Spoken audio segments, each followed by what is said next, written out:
খন্দকার আবু আশফাক কিন্তু কোনো রাস্তাঘাটের থেকে উঠে আসে নাই, ওখান থেকে উঠে আসে নাই। উনি ঢাকা বিশ্ববিদ্যালয়ের একটা হলে ভিপি ছিলেন। পরবর্তী টাইমে উনি ঢাকা জেলার যুব দলের সভাপতি ছিলেন। উনি দীর্ঘ সময় ঢাকা জেলার সাধারণ সম্পাদকের দায়িত্ব পালন করেছেন। পরবর্তী সময় উনি নবাবগঞ্জের বারবার নির্বাচিত উপজেলা চেয়ারম্যান ছিলেন। যেন তেন উপজেলা চেয়ারম্যান না, কিন্তু স্বৈরাচার শেখ হাসিনার যে নির্বাচন, ওই নির্বাচনের সময়ও উনি নবাবগঞ্জ উপজেলায় নির্বাচন করেছেন। এমন কোন ষড়যন্ত্র শক্তি নাই যে শক্তি ষড়যন্ত্র কাজ না করছে। ওর মধ্যেও খন্দকার আবু আশফাক ভাই বিপুল ভোটে নবাবগঞ্জ উপজেলায় 2 বার উনি উপজেলা চেয়ারম্যান হয়েছেন। তো পরবর্তী টাইমে দেখা গেছে যে খন্দকার আবু আশফাককে সমস্ত পারফরমেন্স দেখে তারেক জিয়া সহ বিএনপির অন্যতম নেতৃবৃন্দ দেশ নেত্রী বেগম খালেদা জিয়াকে খন্দকার আবু আশফাক সাহেবকে ঢাকা জেলা সভাপতি মনোনীত করেন।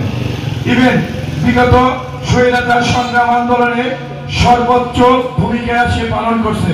তুখুর থেকে তুখুর সংগ্রাম উনি করছেন। ওনাদের সাথে আলহামদুলিল্লাহ কিসমত হয়েছে, অনেক সময় আমরা ওনার সহপাঠী কাছাকাছি থেকে ওনার নির্দেশ মোতাবেক আমরা কাজ করেছি। তো খন্দকার আবু আশফাক সাহেব, আমরা অনেকেই মনে করি খন্দকার আবু আশফাক, কিন্তু ওনার রাজনৈতিক যে ভিত, ওই ভিতটা কিন্তু অনেক মজবুত এবং শক্তিশালী জায়গা। অতএব আমাদেরকে খালেদা জিয়া, আমাদের নেত্রী, আমাদের দেশনেত্রী তারেক জিয়া বর্তমান সময়ে বাংলাদেশ তথা বিশ্বের অন্যতম রাজনীতিবিদ হিসেবে যিনি পরিচিতি পেয়েছেন, সেই তারেক জিয়া এবং খালেদা জিয়া ওনাকে দুহার নবাবগঞ্জের ঢাকা জেলা ঢাকা 1-এ নমিনেশনটা দিয়েছে। এমনি কিন্তু দেয় নাই, এমনি দিছে। ওনার কর্ম ছিল এরকমের, উনি বুলেটকে ভয় পায় নাই। যেদিন ওই 28 তারিখের কথা একটু আগে বলেছিলাম, ওই 28 তারিখে অনেক নেতৃবৃন্দই ওই স্টেজ থেকে নেমে যায়। আমরা যে সময় আশফাক ভাই যে সময় নেমে আসে, 1 থেকে 2 জন হয়তো বা নেতৃবৃন্দ ওই স্টেজের উপরে ছিল।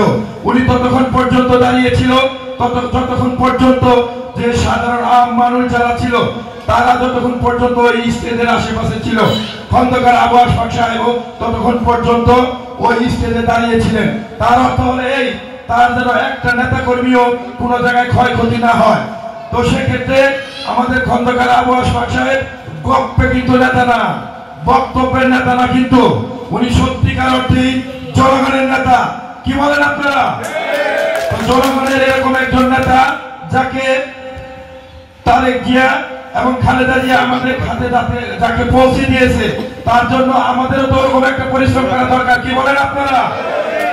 যদি তাই হয় তাহলে আজকে থেকে আমরা ওই পরিমাণে একটা কাজ করব, যেই পরিমাণে যে সর্বোচ্চ একটা রেজাল্ট দুহার থানা তথা আমার খেয়ালটা হলো আপনারা যদি সবাই আমরা একত্রিত ভাবে কাজ করি, আমার বিশ্বাস দুহার থানার সর্বশ্রেষ্ঠ একটা রেজাল্ট এই মানিকান্দা গ্রাম থেকে আমরা দিতে পারবো ইনশাআল্লাহ। অতএব খন্দকার আবু আশফাক ভাই এমনই একজন নেতা, আমরা জেল খেটেছি, আমরা মামলা খেয়েছি, যাই কিছু হয়েছে, খন্দকার আবু আশফাক সাহেব সর্বসময় আমাদেরকে খোঁজ খবর রেখেছে, কি অবস্থায় আছে। এমন পর্যন্ত আমার বাড়ি ঘরে আমার স্ত্রী সন্তানদেরও খবর রেখেছে, তাদের সাথেও যোগাযোগ রেখেছে সর্বসময়। তো আমার যদি জান প্রাণ চলেও যায়, তারপরও এই খন্দকার আবু আশফাককে ধানের শীষ দিয়েছে, এই ধানের শীষে আমরা সর্বোচ্চ পরিশ্রম করব। মানুষের কাছে একবার ছাড়া 10 বার যাব, তাদেরকে বুঝাবো, বুঝিয়ে মানিকান্দা গ্রাম থেকে আমরা সর্বশ্রেষ্ঠ একটা রেজাল্ট দেওয়ার চেষ্টা করবো ইনশাআল্লাহ। তার পরবর্তী বিষয়টা হলো, আল্লাহ যে ফয়সালা করেন, ফয়সালার মালিক উনি যেই ফয়সালাই করে ওই মধ্যেই আমরা শুকরিয়া আদায় করবো ইনশাআল্লাহ।